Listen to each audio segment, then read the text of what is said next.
안녕하세요. 오늘도 사연살롱을 찾아주셔서 감사합니다. 저는 경기도에 사는 50대 여성이에요. 오늘 그동안 제 가슴에 묻어두었던 이야기를 해보려고 해요. 지금 저를 알고 지내는 지인들은 저한테 이런 일이 있었는지 아무도 모르거든요.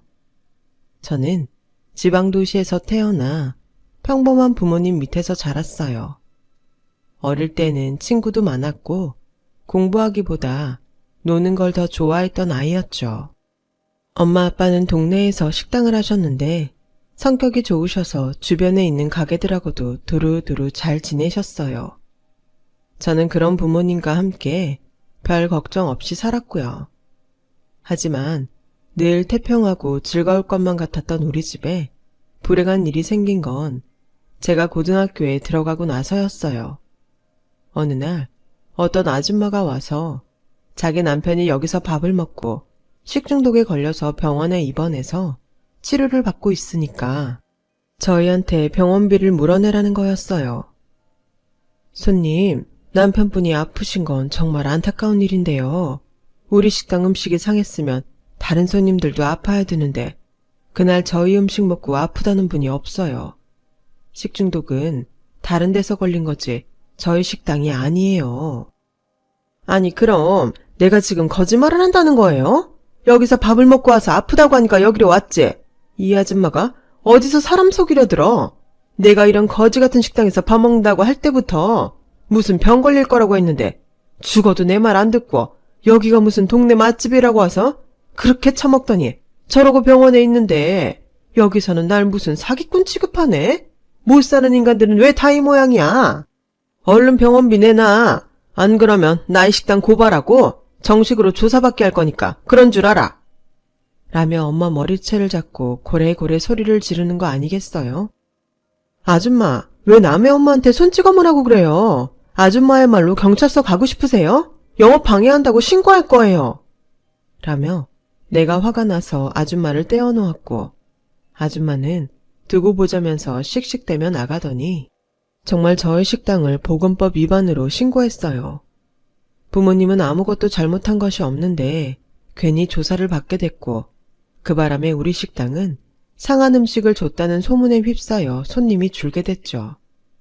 평생을 선하게만 사시던 부모님은 그날 일에 충격을 받으셨어요. 엄마는 며칠을 알아누웠고 아빠는 손님 없는 식당 밖에 나와서 먼 하늘을 보며 한숨만 쉬었죠. 그 아줌마는 동네에 새로 생긴 아파트 단지에 이사 왔다고 하더라고요. 그래서인지 동네 가게들을 무척이나 무시하고 깔봤어요. 그때부터 이상하게 식당 운영이 잘 안 되기 시작했어요. 제일 큰 이유는 아빠가 힘들어하시며 주방을 자꾸 비우셔서 그랬던 것 같아요. 사람들 마음이 다 나같지는 않다고 해도 어떻게 이럴 수가 있는지 그동안 나를 그렇게 오래 봐왔던 사람들이 그런 소문 하나 믿고 외면하는 게 너무 억장이 무너져서 아무것도 못하겠어.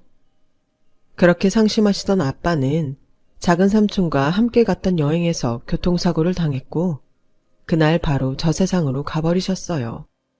우리 형 바람 쐬고 기운 내자고 간 건데 이렇게 가버리면 내가 형수랑 선아를 어떻게 봐. 형, 이렇게 가면 안 돼. 라며 아빠를 붙잡고 우는 작은 삼촌 옆에서 저와 엄마도 펑펑 울었어요. 정말 하늘하고 땅이 뒤집어지는 것 같다는 게 무슨 말인지 실감이 났어요. 고등학교 2학년 때까지 낙천적으로 즐겁게만 살아왔던 저에게 처음으로 인생의 쓴맛을 느끼게 했던 일이었어요. 저는 아빠의 고향에 있는 선산에 아빠의 관이 땅속으로 들어가는 걸 보면서 우리 식당 때문에 식중독에 걸렸다고 난리친 여자를 생각했어요. 그리고 돈도 많이 벌고 될 수 있는 대로 좋은 직업을 가져야겠다고 마음먹었죠. 그 이후로 저의 삶은 이전과는 180도로 변했어요.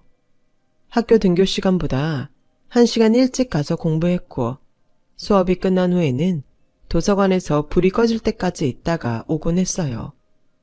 피곤하고 힘들고 더 자고 싶을 때도 많았지만 그때마다 억울하게 돌아가신 아빠를 생각하며 말 그대로 이를 악물고 힘을 냈죠. 정말 독하게 하면 된다고 저는 서울에 있는 상위권 대학에 합격했어요. 제가 1학년 때랑 2학년 절반 넘게를 허송세월 보낸 거에 비하면 이것도 잘한 거였어요. 저는 대학에 입학하자마자 바로 회계사 시험 공부를 시작했어요. 응시 자격을 맞추기 위해서 회계사 관련 학점을 따고 공부를 하고 아르바이트를 하느라 대학 내내 정말 바쁘게 시간을 보냈어요. 그 사이 저희는 가게와 집을 전부 처분해서 경기도로 이사를 했어요. 엄마는 이사한 데에서 멀지 않은 곳에 작은 가게를 얻어서 다시 식당을 하기 시작했죠. 원래 주방일은 아빠가 주로 하셨지만 엄마 음식 솜씨도 아빠 못지 않았어요. 거기다 수완도 좋은 편이어서 사람을 끌어들이는 것도 잘했어요. 엄마 가게는 작지만 점점 동네 사람들에게 입소문이 나기 시작하더군요. 엄마는 아침을 못 먹고 나가는 직장인들을 위해 오전 7시부터 장사를 했죠. 저는 대학 졸업 전에 회계사 시험을 보았고 여름방학 내내 2차 합격자 발표를 기다리며 엄마 식당 일을 도왔어요. 아침에 엄마는 북엇국을 팔면서 특별히 라면을 파시더라고요. 라면 회장을 좋아하는 직장인들을 위해서 그렇게 한다고 했어요. 아침에는 완전 동네 단골 장사였는데 다들 엄마와 친한 것 같더라고요. 그중에 어떤 여자분이 엄마한테 꼬박꼬박 사장님이라고 불렀는데 제가 딸이라서 그런지 내심 듣기가 좋더라고요. 저는 그분에게 반찬 한 가지라도 더 갖다 드렸죠. 우리 엄마 사장 대접 톡톡히 해주는 대가로 주는 서비스예요. 이 가게 운영하시는 분이니까 사장님 맞잖아요. 음식도 만드시고 계산도 하시고 직접 갖다 주실 때도 많고요. 사장님이 따님 자랑을 얼마나 하는 줄 아세요? 공부도 잘하고 똑똑하다고요. 저번 회계사 시험 1차도 합격했다면서요? 진짜 멋져요. 난 공부 잘하는 사람 보면 너무 부럽더라고요. 2차까지 합격해야 되는 건데 아직 몰라요. 안 되면 저도 그냥 회사 취직해야죠. 그러지 마세요. 여태까지 공부한 게 있는데 너무 아깝잖아요. 그리고 분명히 잘 될 거니까 염려 푹 넣고 있으세요. 제가 이래봬도 사람 보는 눈이 있다니까요. 빈말이었지만 제 긴장을 풀어주려는 그분 배려가 너무 고마웠어요. 그 덕분이었는지는 몰라도 방학이 끝나갈 무렵 발표된 회계사 2차 합격자 명단에는 제 이름이 당당히 올라가 있었어요. 엄마는 너무 좋아서 합격자 발표날 하루 종일 손님들한테 돈도 안 받고 오는 사람마다 서비스로 반찬까지 챙겨주셨어요. 다음날 아침 일찍 오는 직장인들한테도요.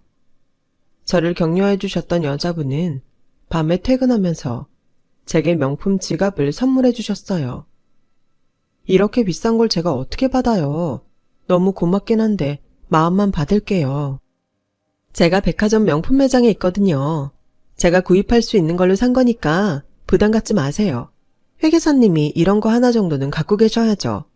그동안 어머니가 너무 잘해주셔서 조금 갚는 거예요. 알고 보니 그분은 유명 백화점 명품 매장 매니저였어요. 엄마와 저는 고맙다고 인사하고 그 후로도 그분과 더 가깝게 지냈죠. 남동생분도 가끔 같이 왔는데 대기업에 다닌다고 하더라고요. 부모님은 두 분 다 일찍 돌아가시고 어렵게 자랐지만 착실한 분들이었어요. 저는 좀 이름 있는 회계사 사무실에서 일을 시작했고 그러면서 결혼할 사람을 만나려고 노력했어요. 고등학교 때 부모님 식당을 모욕하고 아버지가 사고로 돌아가시는 원인을 제공한 그 아줌마가 제 마음속 한이 된 것 같아요. 회계사로 일을 해도 속이 후련하지 않더라고요. 저보다 좋은 직업을 가진 남편을 만나서 아무도 무시하지 못하게 살아야겠다는 생각이 점점 더 강해졌어요. 잘 사는 사람이 돼서 좋은 아파트에 살아야 아무도 찍소리 못하겠지. 그런 마음만 강해졌고 저도 모르게 그런 사람을 찾고 있었어요. 그러다 보니 연애를 해도 오래가지 못했고 저와 비슷한 환경에서 자랐거나 중산층이면 마음에 들어도 결국 계산을 하다가 헤어지곤 했죠. 선아야, 사람을 만나는데 마음을 따라가야지 조건만 보는 건 안 된다. 그러면 우리한테 행패 부렸던 고향 그 여자하고 뭐가 다르니? 네 마음이 가는 사람이 잘 살면 모르겠지만 잘 사는 것부터 따져보고 만나지는 마라. 엄마, 나는 다시는 그 아파트 아줌마 같은 사람들한테 무시당하면서 살지 않을 거야. 그러려면 우리도 돈이 있어야 되고 좋은 직업 가진 사람을 만나야지. 세상에 엄마 말처럼 따뜻하고 착하기만 하면 나도 이러지 않아. 그렇게 당해봤으니까 안 그러려고 하는 거야. 그래, 이게 다 힘없고 못 배운 부모 탓 같구나. 우리가 조금만 잘 살았어도 너한테 그런 큰 상처를 주지 않는 건데. 이게 왜 또 엄마 아빠 탓이야. 절대 그렇지 않아. 세상이 그런 거고 어쩔 수 없는 거야. 제발 그러지 마. 라며 한숨 쉬며 자책하는 엄마를 달래려고 애썼어요. 제가 조건을 만들어 놓고 사람을 만나려고 하다 보니 주변에서 자연스럽게 만나기는 굉장히 어렵더라고요. 그렇게 시간이 한 해에 두 해 지나갔고 어느덧 나이가 30이 넘어갔어요. 엄마는 제가 결혼을 안 한다고 걱정이 많았죠. 저는 더 큰 회계법인에서 일자리 제의가 와서 그쪽으로 옮겼어요. 엄마, 나 전에 다니던 데보다 더 좋은 직장에 갔으니까 진짜 내가 만나고 싶은 사람 찾을 수 있을 거야. 그래, 네 마음이 그렇다는데 나도 더 이상 뭐라고 할 말이 없구나. 엄마야말로 이제 식당 그만해. 다리도 아프고 힘들다면서 왜 계속 하는데? 나 이제 돈 잘 벌잖아. 다리야, 내가 구부렸다 폈다 열심히 하고 물리치료 받으면 금방 괜찮아져. 일이라는 게 그렇게 쉽게 손이 떼지는 건지 알아? 그래도 이 식당으로 우리 식구 먹고 살았잖아. 나한테는 귀한 내 직업이야. 아침마다 내가 차려주는 북엇국이랑 라면 기다리는 애들은 어떡하고. 네가 정 불편하면 아침 장사만 할 테니까 그만두라고만 하지 마. 저는 엄마가 가난했던 기억이 지긋지긋해서라도 당장 때려칠 줄 알았는데 우리를 먹고 살게 해준 거라며 식당 일을 좋아하시는 엄마가 의외였어요. 그 무렵 저에게 모르는 아줌마한테서 불쑥 전화가 왔어요. 내가 상류층하고 직업 좋은 사람들 연결해주는 사람인데 마침 이선아 씨 이력서를 내가 받아서 이렇게 전화했어요. 괜찮은 사람 있는데 어디 한번 만나볼래요? 글쎄요. 너무 갑작스러워서 당황스럽네요. 제가 좀 생각해보고 다시 연락드릴게요. 전화를 끊고서 저는 그 아줌마에 대해 좀 알아봤는데 정말 상류층 결혼을 여럿 성사시킨 걸로 유명하더라고요. 하지만 아무리 제가 좋은 조건 사람을 만나고 싶다고 해도 그런 사람까지 동원하고 싶지는 않았어요. 저는 그 아줌마한테 다시 전화하지 않았고 주변에서 소개시켜주는 사람들을 만나고 얼마 동안 사귀기도 하고 했죠. 그러는 동안에도 아줌마는 잊혀질만 하면 전화를 해서 좋은 사람들이 있다며 만나보라고 자꾸 권했어요. 한 번은 괜찮은 사람을 몇 개월 정도 사귀었는데 그 사람 집에서 저를 좋아하지 않는 눈치가 보이더라고요. 그러니 남자도 점점 저한테 시들한 게 느껴졌어요. 저는 다시금 상처를 받았고 더 잘 사는 집안으로 가고 싶다는 생각이 강해졌어요. 그 무렵 선자리를 연결해주는 아줌마한테서 다시 연락이 왔어요. 아주머니도 참 대단하시네요. 그만큼 거절했는데 또 연락하세요? 나도 이걸 내 일로 삼는 사람인데 당연하지. 이 집안이 돈도 많고 다 좋은데 내세울 만한 직업 가진 자손이 없대. 그래서 직업 좋은 며느리감을 찾더라고. 여자 배경은 상관 안 한대. 부동산으로 돈을 엄청 많이 벌어서 강남 웬만한 데에서도 이 집안은 무시 못한다고 하더라고. 한번 만나볼래? 저도 속으로는 정말 내가 원하는 배경의 집안에서는 우리 집처럼 서민은 받아들이지 않을 거라는 걸 어느 정도 알아가고 있었어요. 현실을 알게 되었던 거죠. 그래서 돈 많고 다른 사람들이 함부로 무시 못하면 되겠다 했는데 아줌마가 딱 제가 생각하고 있던 사람을 소개한 거죠. 남자는 대학에서 강사를 하다가 얼마 전부터 입시학원에서 아이들을 가르친다고 하더라고요. 남자 직업이 썩 마음에 드는 건 아니었지만 그래도 한번 만나보기로 했어요. 저는 이렇게 중간에서 누가 소개해줘서 만나는 게 두 번째예요. 처음이 아니니까 익숙해지지 않을까 했는데 그렇지도 않네요. 저는 처음이라 그런지 어색할 거라고 생각했는데 생각보다는 괜찮은 것 같아요. 그러면 다행이에요. 저는 선아 씨가 불편하실까봐 염려되더라고요. 라는데 조금 작업성 멘트 같기도 했지만 저한테 호의를 가지고 대하는 게 보여서 기분 나쁘지는 않았어요. 남자는 저를 계속 만나기를 원했고 저도 좋다고 했어요. 그렇게 만나기를 3개월 정도 했더니 아줌마가 남자 어머니가 저를 보고 싶어 한다고 하더라고요. 저희가 어떻게 만나고 있는지 다 알고 계신 거였어요. 남자 집에서 좋은 사람 달이나 달라고 했으니까 그쪽 집에 계속 연락해서 소식 듣고 있었지. 아니라고 하면 다른 사람 소개시켜야 되잖아. 근데 그쪽에서 꽤 마음에 들어하네. 어머니 만나봐. 이런 만남은 오래 끌면 안 돼. 빨리 결정해야지. 하긴 주변에서 연애하는 거 아니고 선본 거면 길게 끄는 거 아니라고 하더라고요. 저도 마음이 있었고 결혼도 생각했기 때문에 만나보겠다고 했어요. 남자 어머니는 굉장히 화려하고 말주변도 좋은 사람이었어요.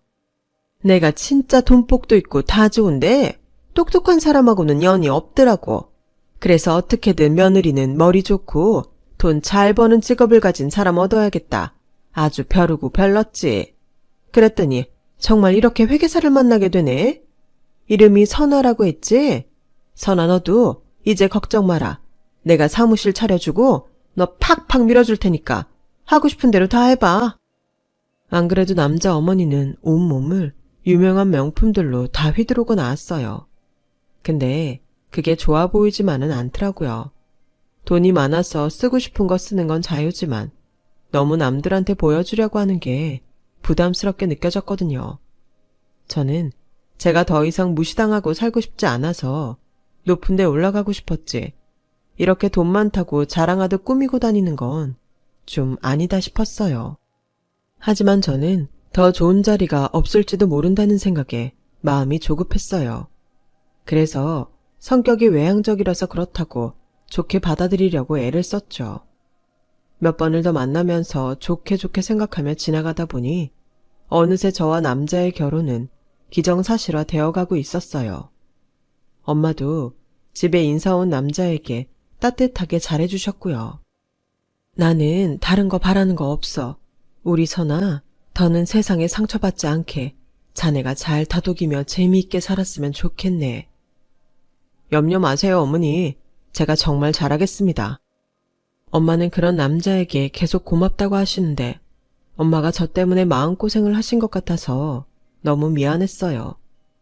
저희는 상견례 날짜를 잡자고 했는데 남자 어머니는 그런 거 너무 거창하게 하지 말자고 하더라고요. 겉으로 보이는 거 좋아하고 꾸미기 좋아해서 좀 의외였어요. 우리 애 아빠도 없고 니네 아버지도 없는데 그냥 가족끼리 모여서 식사한다는 느낌으로 간단히 저녁만 먹자. 네, 그건 저도 좋아요, 어머니. 엄마도 괜찮다고 하실 거예요. 저는 어머니가 섭섭하실까봐 그렇죠. 나 그런 거 가지고 섭섭해하는 사람 아니다. 그건 그렇고 주말에 시간 좀 비워라. 내가 너 머리끝부터 발끝까지 제대로 싹 옷이랑 구두 맞춰줄게. 어머니, 그런 거는 결혼하고 나서 해주셔도 돼요. 아니다. 나는 내 며느리 될 사람이 허접하게 하고 다니는 거 싫다. 누가 네 돈으로 하랬니? 내가 다 돈 낼 테니까 걱정하지 마. 제가 허접하게 하고 다닌다는 말이 마음에 걸리기는 했지만 원래 생각하고 말하는 사람이 아닌 것 같아서 그냥 받아 넘겼어요. 그리고 주말에 남자와 남자 어머니와 함께 백화점 명품 매장에 갔죠. 거기서 저는 뜻밖의 사람을 만나 너무 반가웠어요. 바로 엄마 식당 단골이고 저한테 명품 지갑을 선물해줬던 언니였어요. 저는 너무 반가워서 아는 척을 하려고 했는데 언니는 매니저답게 깍듯이 예의를 지키면서 저희를 대하더라고요. 남자 어머니는 매장에서도 온갖 물건을 다 꺼내오게 하고 좀 난리 법석을 피우는 스타일이었어요. 저한테 잘해주려고 하는 건 알겠는데 정말 결혼해도 될지 자꾸 마음에 의문이 드는 행동을 많이 하더라고요. 소파에 발을 올리고 앉기도 하고 직원들에게 명령하듯 물 가져와라, 우리 며느리 되래, 홍차 대령해라 이러는데 정말 민망했어요. 옷이고 구두고 다 필요 없다고 하고 나와버리고 싶었죠. 남자는 자기 어머니 행동이 익숙해서 그런 건지 아무렇지도 않게 옆에 앉아서 똑같이 구는데 조금 실망스럽기도 했어요. 쇼핑이 그렇게 고역인 것도 처음이었어요. 겨우 쇼핑이 끝나고 매장을 나오는데 그 언니가 끝까지 깍듯이 인사하고는 마지막에 나가는 제 손을 붙잡고 조그맣게 내가 나중에 연락할게 하는데 뭔가 굉장히 다급함이 느껴졌어요. 저는 언니가 왜 그러는지 어리둥절하기만 했죠. 그날 밤 언니는 엄마가 식당 문 닫을 때 허겁지겁 뛰어와서 저를 찾았어요. 엄마가 연락해서 나간 저는 언니가 새하얗게 질려 저를 잡아 끄는 걸 보고 뭔가 심상치 않은 게 있구나 하고 느낌이 왔죠. 너 진짜 그 집 아들하고 결혼하는 거야? 안 돼. 절대 안 돼. 그 여자 우리 매장뿐 아니고 명품 매장마다 다 소문이 났어. 몇 번이나 입고 신고 했던 거 자기한테 안 맞는다고 환불하러 오고 안 된다고 하면 꾸역꾸역 본사까지 전화해서 행패 부리고 진상도 보통 진상이 아니야. 그것보다 더 중요한 건 나 전에 오늘 너랑 온 남자가 부인이라고 데리고 온 여자 봤단 말이야. 3살인가? 애도 있었어. 언니, 그게 진짜예요? 정말 부인도 있고 아이도 있는 거 확신할 수 있어요? 그런 게 아니면 내가 이렇게 끝나자마자 미친 듯이 뛰어나왔겠어? 네가 어떻게 공부하고 지금까지 왔는지 내가 잘 아는데 그런 사람하고 결혼하면 안 되잖아. 나 그럼 니네 엄마 가게 다시는 못 가. 니네 엄마가 우리한테 얼마나 잘해주시는데 네가 사기 결혼하는 거 알면서도 가만히 있으면 사람도 아니지. 언니는 정말 쉬지 않고 한꺼번에 말을 내뱉고는 가쁘게 숨을 내쉬더라고요. 언니 말로는 그 집이 돈이 많은 건 맞는데 거짓말도 잘하고 남 등치는 짓도 잘한다는 얘기를 많이 들었다고 하더라고요. 워낙 진상짓을 많이 해서 한 번은 본사에서 조사까지 했었다고요. 오늘도 못 들어오게 하려다가 제가 있는 걸 보고 그냥 받아줬다고 하네요. 저는 그날 밤새 잠 한 잠 못 자면서 고민을 하며 이것저것 계획을 세웠어요. 그리고 며칠 후에 저랑 엄마랑 남자, 그리고 남자 어머니랑 같이 저녁 식사할 곳을 예약했어요. 꽤 비싼 한정식집을 예약했다며 제가 다 내겠다고 하니 남자 어머니는 저한테 안목이 있다며 굉장히 좋아하더라고요. 두 집이 저녁을 먹는 날, 남자와 남자 어머니는 나란히 온갖 명품 상표가 찍혀있는 옷을 입고 나왔어요. 엄마는 아무 말 없이 그런 두 사람을 쳐다보기만 했죠. 따님을 참 똑똑하게 키우셔서 얼마나 보람 있으세요? 돈 없는데 애라도 잘 됐으니 정말 다행이시죠? 라며 생각 없는 말에 엄마는 아무 대답도 안 하시더군요.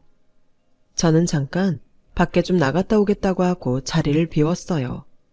그리고 돌아왔더니 자기 아들이 너무 순진하고 여자도 모르고 자랐다는 얘기를 늘어놓고 있더군요. 어머니, 저희가 여자도 모르고 자라서 저 같은 사람 숨겨놓은 건가요? 라는 말에 남자와 남자 어머니가 깜짝 놀라서 그 자리에서 일어났어요. 제가 밖에 나가서 기다리고 있던 남자 부인과 아들을 데리고 들어왔거든요. 아니, 네가 어떻게 여기까지? 여기가 어디라고 감히? 어디긴요. 어머니 아들, 저 남자 또 결혼하려고 멀쩡한 아가씨한테 사기치는 자리잖아요. 무슨 그런 말이 있니? 너랑 우리 선웅이는 끝났잖아. 내가 너는 따로 나가 살려고 했으면 그게 끝난 거지. 저기 선아야, 사부인, 이거 다 오해예요. 쟤 껌딱지처럼 우리 애 붙잡고 안 놓아주는 거라고요. 맞아요, 장모님. 정말 저 억울해요. 선아야, 진짜 오해야. 뭐가 오해인데? 아들까지 이렇게 있고 예전부터 저 여자랑 살았는데 혼인신고만 안 하면 다인 줄 알아? 어디서 사기를 치려고 들어? 라고 제가 말을 끝내자마자 엄마가 자리에서 일어나 그 앞에 있던 물김치 그릇을 두 사람에게 확 부어버렸어요. 어디서 감히 남의 딸 인생을 망치려고. 돈 있는 것들은 그렇게 살아도 돼? 제발 좀 인간이 되라 이것들아. 라고 소리를 버럭 질렀고 놀라서 뒤로 자빠진 남자와 남자 어머니를 두고 저와 엄마는 그 자리를 빠져나왔어요. 저는 언니에게 그 말을 듣고 흥신소를 찾아가 여자를 찾았어요. 그 여자는 대학 1학년 순진하던 때에 그 남자의 입 빨린 말에 넘어가서 그 집에서 도우미처럼 갖은 일을 다 하며 살았다고 해요. 그런데 여자가 직업이 별로고 집안도 안 좋다고 그렇게 무시를 하더니 자기네는 직업 좋은 며느리를 봐야겠다며 일방적으로 아들까지 내쫓았다네요. 알고 보니 그 남자가 입에 발린 말로 이 여자 저 여자 바람도 많이 폈대요. 여자는 남자 어머니가 나중에 아들 낳으면 혼인신고 해준다는 말만 믿고 아들까지 낳았는데 이렇게 됐다며 나 아니었으면 결혼하는 것도 몰랐대요. 저는 이 집을 소개해준 아줌마한테도 전화로 한바탕 하고 다시 연락하면 사기죄로 고발할 거라고 큰 소리를 쳤죠. 그랬더니 다시는 연락을 안 하겠다고 미안하다고 하며 전화를 끊었어요. 저는 돈 많은 거 좋은 집안인 거 따지다가 이렇게 벌 받는구나 그렇게 생각했고요. 만약에 그런 집안들이 저를 싫다고 한다면 안 하는 게 맞는 거겠죠. 그렇게 생각했더니 다른 사람들이 눈에 들어오더라고요. 저는 오랫동안 제 뒤에서 저를 지켜봐온 좋은 남자와 결혼을 하게 됐어요. 바로 저에게 그 남자 집이 어떤 사람들인지 알려준 언니 동생이었어요. 저와 동갑인데 훨씬 어른스럽고 속도 깊고 좋은 사람이에요. 올해가 바로 저와 남편이 결혼한 지 20년째랍니다. 저는 살면서 좋은 집안은 제가 만들어가는 거라는 걸 깨달았어요. 또 저희 부모님도 결코 잘못 사신 게 아니라는 것도요. 잘못됐다면 돈 좀 있고 실력 좀 있다고 다른 사람 우습게 하는 그런 사람들이죠. 제 얘기는 여기까지예요. 들어주신 분들 모두 너무 감사하고요. 오늘도 좋은 하루 보내세요. 매일매일 행복한 일로 가득하시길 바랄게요. 여러분, 사연 댓글에 응원과 현명한 조언 부탁드려요. 좋아요와 구독은 저에게 큰 힘이 됩니다. 오늘도 좋은 일 가득하세요.